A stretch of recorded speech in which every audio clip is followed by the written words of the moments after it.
राहुल गांधी जी संविधान की पुस्तक लेकर हाथ में चलते हैं और आपको प्रेस कॉन्फ्रेंस से लेकर राजनीतिक रैली में संविधान बचाने का दावा करते हुए दिखते हैं। उस किताब की कीमत कितनी है? चलिए किताब छोड़िए, राहुल गांधी और कांग्रेस के लिए संविधान की कीमत कितनी है? 2024 के इलेक्शन एफिडेविट के अनुसार राहुल गांधी की घोषित प्रॉपर्टी 20 करोड़ रुपए की है। वहीं प्रियंका गांधी की डिक्लेयर्ड संपत्ति 77 करोड़ की है। और भारत के संविधान की कीमत कांग्रेस ने राहुल और प्रियंका गांधी की घोषित प्रॉपर्टी से भी कम आंकी है। जैसा आप सोच रहे हैं वैसा नहीं है। मैं बिल्कुल ठीक हूँ। नमस्कार, मैं हिमांशी, स्वागत है आप सभी का द पैम्फलेट में। बात कर रहे हैं प्रधानमंत्री नरेंद्र मोदी के उसी बयान की जिसमें उन्होंने कहा कि जो लोग आज संविधान बचाने का नारा देते हैं वही लोगों ने भारतीय संविधान को न मानने वाले, भारत में रेड कॉरिडोर बनाकर 200 जिलों को भारतीय संविधान के छाया से अलग रख देने वाले, उन्हें लिबरेटेड जोन कहने वाले, भारत को कानून लागू ना होने देने वाले, हजारों भारतीय नागरिकों की हत्याएं करने वाले, भारत के मिनरल बेल्ट को लूटने वाले, भारत के जंगलों पर अपना कब्जा करने वाले नक्सलियों को शेल्टर किया है। देखिए, ये बात तो हम लोग सब जानते हैं कि नक्सलियों के खात्मे के लिए और माओवादी के जहर को खत्म करने के लिए जो एक्शन पिछले कुछ वर्षों में लिया जा रहा है उससे ये तो साफ हो गया है कि 31 मार्च 2026 के पहले ही पूरा भारत नक्सल मुक्त हो जाएगा।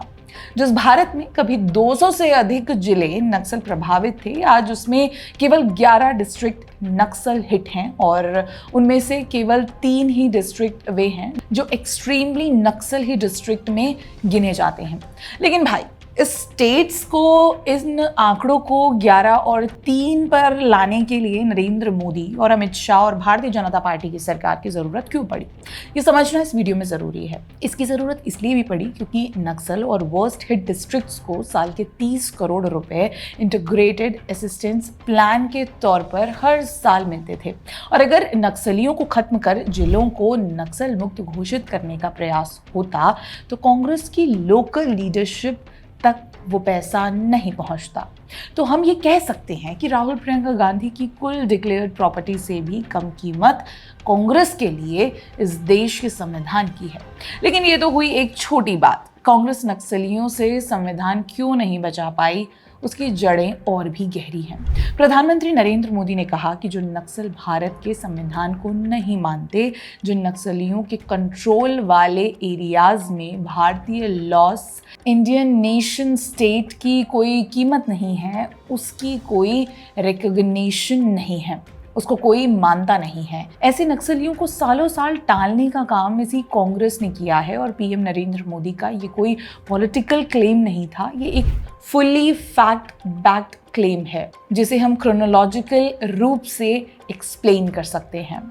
1967 में जब वेस्ट बंगाल के सिलीगुड़ी के नक्सलबाड़ी से नक्सल या माओवादी आतंकी की शुरुआत हुई, उस समय देश की प्रधानमंत्री इंदिरा गांधी थी। नक्सलवाद उस समय ही खत्म हो जाता अगर इंदिरा गांधी उस समय पर इन चीज़ों को सेंसिटिवली डील करती हैं और जिन लोगों को कृषक समिति के नाम पर नक्सल बनाया जा रहा था उन लोगों के प्रॉब्लम्स को ठीक करती।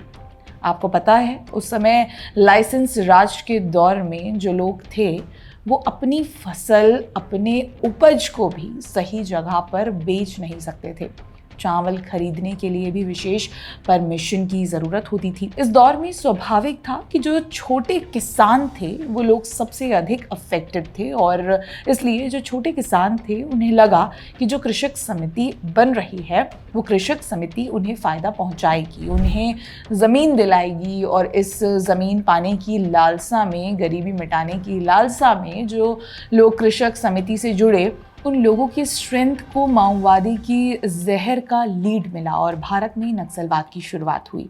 उस समय भी इंदिरा गांधी की सरकार ने नक्सलवाद के दमन के नाम पर नक्सलवादियों को खत्म किया और पश्चिम बंगाल में अपने राजनीतिक प्रतिद्वंदियों को ज़्यादा हमला किया। यानी नक्सलवाद को खत्म करना कभी प्रायोरिटी नहीं रही, बल्कि नक्सलवाद के नाम पर अपनी राजनीति को प्रबल करना कांग्रेस की प्रायोरिटी थी। और इसी डिसऑनेस्ट पॉलिटिकल अप्रोच के कारण नक्सलवाद जो पश्चिम बंगाल के एक जिले के एक छोटे से कस्बे से शुरू हुआ था, वो वेस्ट बंगाल से लेकर छत्तीसगढ़, उड़ीसा, झारखंड, बिहार, तेलंगाना, आंध्र प्रदेश तक फैल गया। यहाँ बता देना जरूरी है कि उस समय तेलंगाना, आंध्र प्रदेश एक स्टेट थे और बिहार, झारखंड भी एक ही स्टेट था।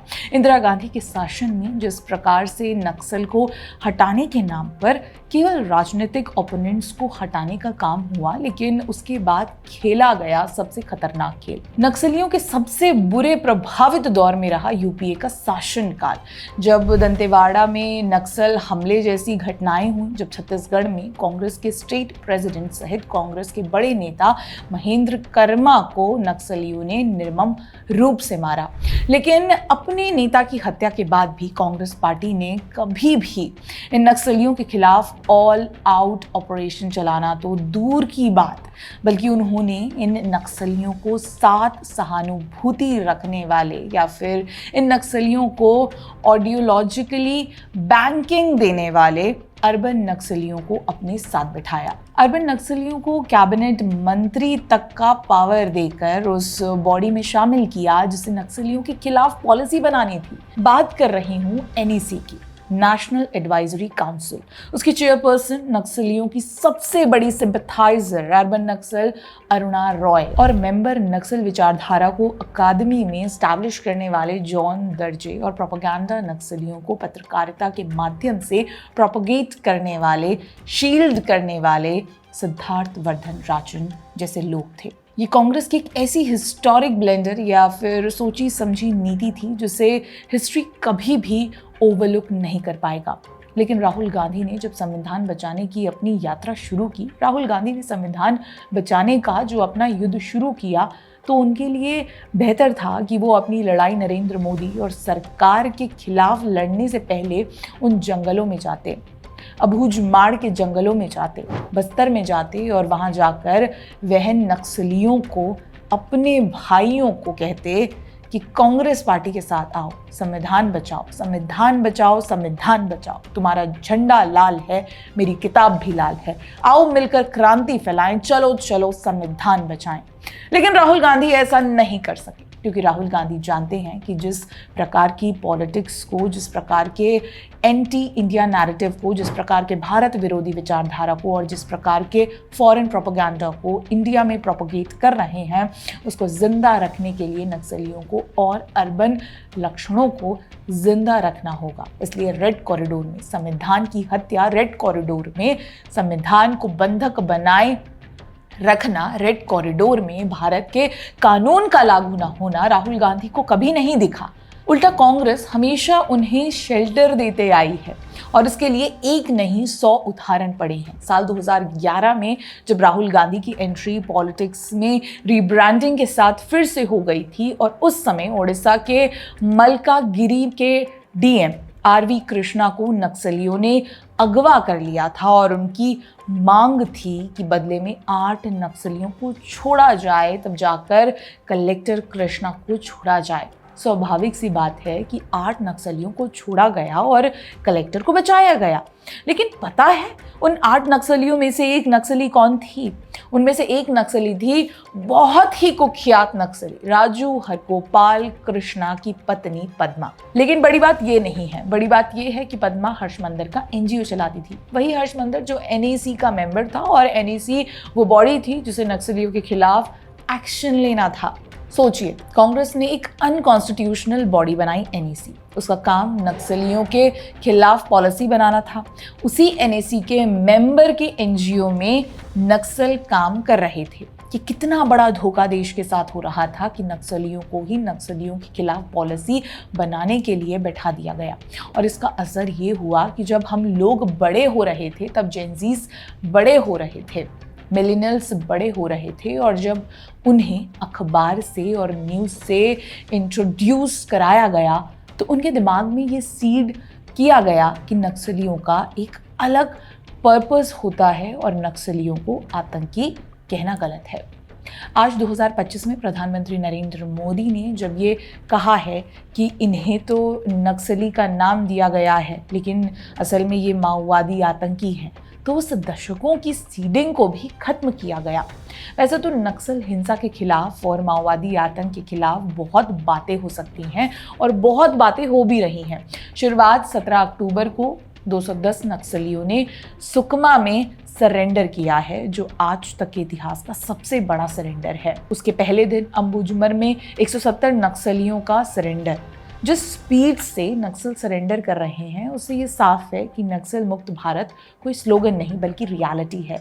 सीपीआई माओइस्ट का जनरल सेक्रेटरी नाम्बला केशव राव का इनकाउंटर, 6 करोड़ का इनामी माओवादी वेणुगोपाल राव उर्फ सोनू भूपति का सरेंडर, आंध्र प्रदेश के चीफ मिनिस्टर चंद्रबाबू नायडू का मर्डर अटेम्प्ट करने वाले वासुदेव राव का सरेंडर, दंडकारण्य में माओवादी सेंट्रल कमिटी मेंबर सतीश का सरेंडर, और हर दिन बड़ी संख्या में नक्सलियों का बंदूक टेक देना ये बता रहा है कि सरकार की सीधी घोषणा सरेंडर या इनकाउंटर सफल हुई है और माओवादी आतंकियों के साथ सरकार ने बंदूक के साथ बातचीत का रास्ता बंद कर दिया है। और अब रेड कॉरिडोर जैसी चीज़ प्रैक्टिकली एग्जिस्ट नहीं करती। भारत का कोई ऐसा जिला नहीं बचा जहां भारत का संविधान लागू नहीं हो पा रहा है, और जल्द ही कोई ऐसा छोटा इलाका भी नहीं बचेगा जहां भारत के संविधान, भारत के कानून और भारत देश को न मनाने वाली कोई व्यवस्था जिंदा रह पाएगी।